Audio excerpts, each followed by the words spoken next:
lights we're keeping could be used to light the dark. But we anti-gravity lock down humanity. Lightning insanity striking inside me. Whoa, whoa, it's the heartbeat of mystery. Whoa, whoa, lightning inside me. You stay home for a week. It wasn't Flowey's threat that unnerved you. Not even his attempted murder had shaken you up that bad. It was just how plausible his hypothesis was, and it got underneath your metaphorical skin. Could the kid really be holding out? Are they really just waiting? No, that's impossible. Time stopped for them unless they reset or reload, right? There's no evidence that could watch the events occurring in the timeline post game over. We have no way of knowing what's going inside their head when they die, so we can't prove this was their intent. And yet, you can't disprove it either. Well, there is one way, An ugly little voice whispers in the back of your head. but you only get to test it once, and if you succeed, you won't be able to do any more trials after that. You stomp that thought down, bury it in the furthest part of your mind, and seal it away behind the dozen metal blocks. No, there was no way you would even consider that idea. That's just what the flower wanted you to do. That weed was just lying to mess with you. He had to be messing with you. And yet, sleep became hard to come by. Half the time, your mind was too busy trying to solve puzzles that had no solutions, creating and disproving dozens of possible explanations again and again by the thousands. And the other half of you was listening to the rustle of leaves coming to do you in the middle of the night. Too wound up to get any significant rest. Every time you did sleep, your dreams became plagued with visions of laughing yellow flowers and red human eyes slightly watching you, waiting to see what you do next. At one point, you dreamt you were being strangled by malicious vines, and you woke in a cold sweat, only to find that your tossing and turning had caused your brother's scarf to twist around your neck like a noose. You give up sleep entirely after that. The weed's just trying to unnerve you. He's tried to trick Papyrus before, and now he's trying to trick you. He's never been able to kill you in the past, so he still can't now. Don't let his words get to you. You know it's ridiculous to be paranoid about a dumb plant, but you can't help it. Agitation and constant uneasiness seems to be the only emotion you have left after having cried out all the tears of grief and regret. Even thinking of Papyrus would no longer elect the stab of pain in your soul you had grown used to feeling. You don't want to admit it, or maybe you just wrote it off as part of paranoia. But you were getting worried about the hollow feeling that was slowly growing inside of you. Come on, Sans, think! What would Papyrus tell you to do? You quiz yourself, desperate to keep yourself occupied so you don't have to think about it. He would. He would tell you to quit lazing around and go back to work. And so you did. Or at least you try.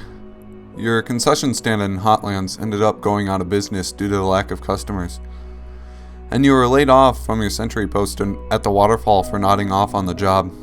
You're pretty sure you would have been fired altogether if you caught you doing the same at the post in Snowden. But luckily, it's just far out in the forest for them not to care. It's not like you're intentionally sleeping on the job any more than usual. In fact, you had tried to pick up more shifts so you could stay out of the house and keep your mind distracted. But it wasn't helping that you renounced sleeping altogether. The anxiety the flower gifted to you ended up being a double-edged sword. On one hand, it kept you too high, strung to sleep, jumping at shadows ready to fire at so much as a twig snapping.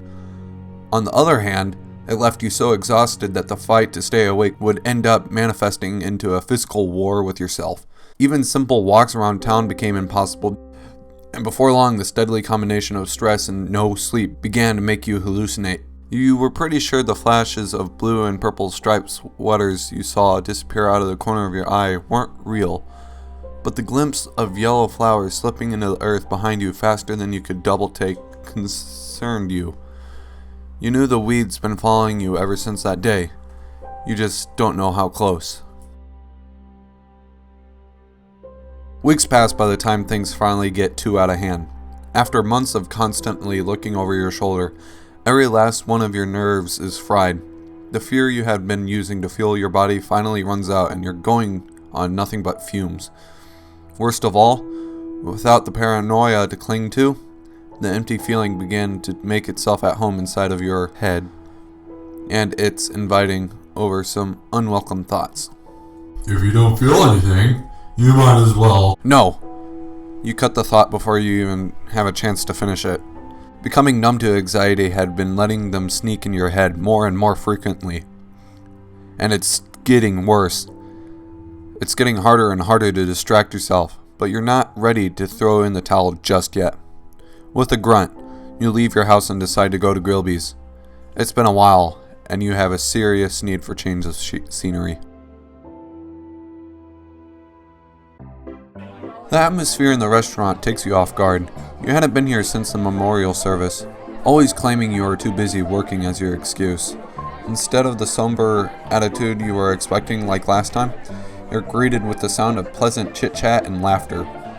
The music plays in the jukebox is upbeat and lively, and the people look like they're drinking to celebrate rather than to forget. You glance at their faces and find that they're smiling. Actually, genuine smiles and not those half-hearted fake pity smiles. The mood is surprisingly cheerful. You don't know how to feel about it.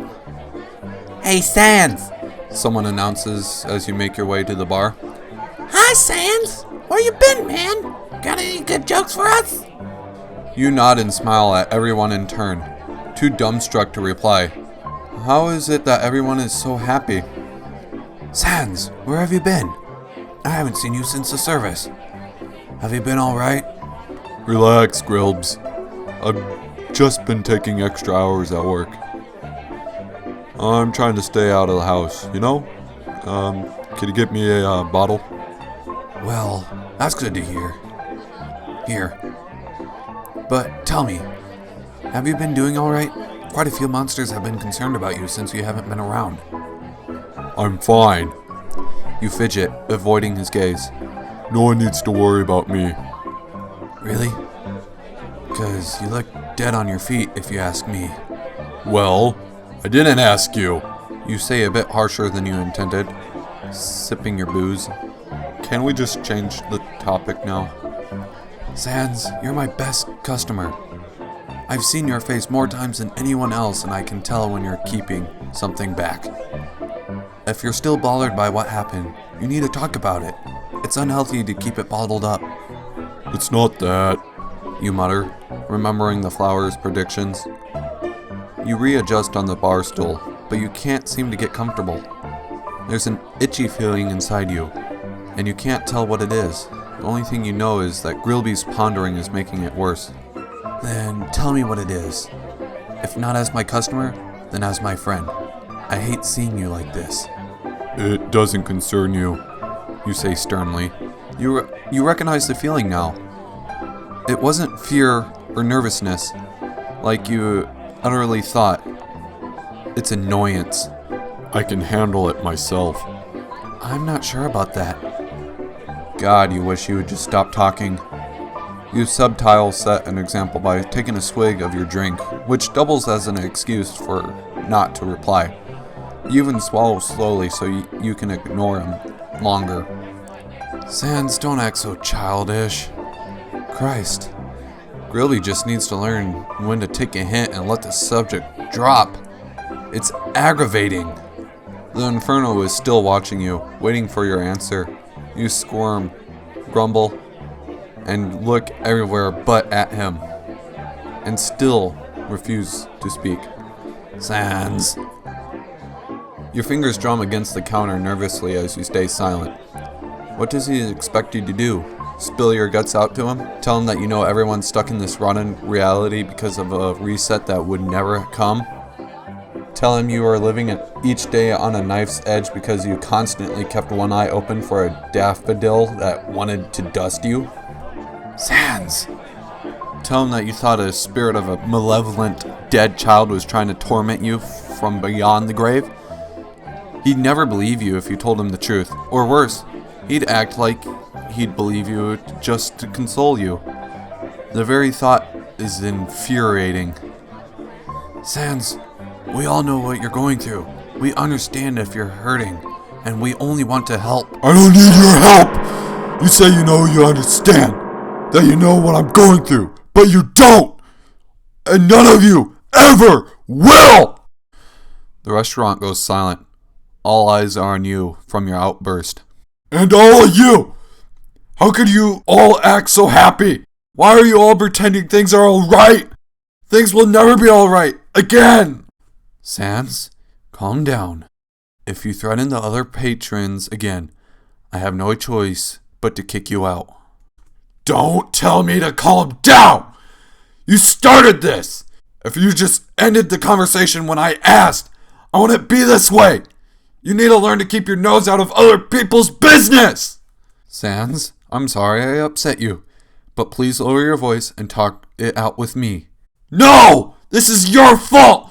Deal with the consequences! You slam your bottle on the counter and it shatters, spilling shards of glass in every direction. Grillby's flames take in the shards of margarita and as his own emotions heat him up. But he keeps his tone perfectly even. Sans, I'm sorry, but I will not tolerate the vandalism of my property. You endanger my customers. I'm going to have to ask you to leave. Oh yeah? You sneer, alcohol kicking in and making your equal parts intoxicated and unruly. And what if I don't want to? Grillby pulls out some oven mitts. In retrospect, it was considerate of him to wear extra protection, knowing his own restrained anger could still burn a hole straight through your clothes, while unceremoniously dumps you into the snow. I apologize for the Sans. I still do want to help you, but for the safety of my customers and my establishment, we'll have to try again a different time. I'm more than willing to give you another chance, so please come back when you're cooled off and are ready to talk. He shuts the door behind him, leaving you in the cold. Grumbling, you kick the slush and walk off into the woods. You don't want to go home yet. You can't remember the last time you felt this angry, but if you were being honest with yourself, you were relieved to feel it. Feeling angry was better than feeling hollow, so you clung to it and actively searched for more things to feed it. How dare Grillby kick you out after he pushed you over the edge? That guy seriously needs to learn to keep his questions to himself. And all those other patrons, they only wanted you around for your jokes. How dare they be laughing and smiling like nothing was ever wrong? How could they move on from the massacre so easily? And more importantly, why couldn't you? You rub your Templar bones as you walk, your anger fading. Who are you kidding? Deep down you know it was your fault. But it just felt so good to be mad, to blame someone else, to feel furious instead of that horrible, awful nothingness that tempted your mind with dark thoughts. So instead you choose to ignore reason and intentionally look for things to be mad at. And as long as they made you feel something, you're going to keep doing it. You hike past some of Papyrus's puzzles, feeling your irritation flare once more. Papyrus. You knew that human was dangerous. You knew that kid killed every monster in its path. You should have never kept believing that it could have been good, and if it just tried. You should have never let you believe it either. It's your own fault he's dead. You slide across some ice and catch your reflection in the frozen water. What are you thinking? Being mad at your own murdered brother? If there's anyone you should be mad at, it's yourself. You could have intervened at any time. Should have intervened. You could have killed the human as soon as they stepped through those doors, saved the lives of so many people, and get the seventh soul, and you could have broken the barrier and freed everyone. But you didn't. If there's anyone to blame, it's you. You walk past your sentry post and the lamp in the bridge, where you shook the kid's hand for the first time. Everything you see that reminds you of them adds to your hatred a little bit more, and you keep trekking until you get lost in the woods. It's only when you're sure you're the only soul for miles do you let your pent-up frustration on the innocent trees, attacking them without mercy. Not resetting because you want to see me suffer, huh? You shout at the sky. At the dead child. At no one. You think you can break in me? Ha! Good frickin' luck! You can't do anything to me! You're dead! You attack the trees for what feels like hours, reducing a dozen of them to ash and severely damaging many more. But like a matchstick, your fury blazes bright, yet it's quick to extinguish. And before long, you find that you burnt yourself out and feel emptier than ever. You're dead! You're dead. No matter how hard you concentrate, you can't get mad again. Try as you might, you can't evoke a single emotion. You try to imagine the human's face, the remorseless grin that they had when they murdered your brother. You try to recall all the fears and suffering they inflicted on everyone in the underground, but to no avail. You try to remember all the hate and pain you felt when they fought them in the judgment hall 100 times over. But the feeling didn't come. Exhausted, you stagger over a tree and slump against it. You're dead. You say one last time, knowing full well that no one is listening to you. You try to get angry at anyone, anything, Grillby, Asgore, Flowey, yourself, but nothing happens. Look at yourself, blaming everyone else for something they didn't do. Grillby came to you as a friend and you pushed him away. You pushed everyone away. Weary and spent, you pick yourself up and decide to head home, too tired to keep our thoughts anchored from floating into dangerous waters. You probably hurt everyone back there pretty bad, you broad. Wouldn't be surprised if they all stopped worrying about you like you wanted. Your feet crunch through some ice sheets. And if anyone's still worried about you, then you didn't deserve them after what you did. You make it home without much trouble. But if you didn't exist at all, you wouldn't have to worry about anyone worrying about you. You go to your room and shut yourself in the dark, steeling yourself for another sleepless night. You already know it's going to be a hard one. Maybe the flower was right.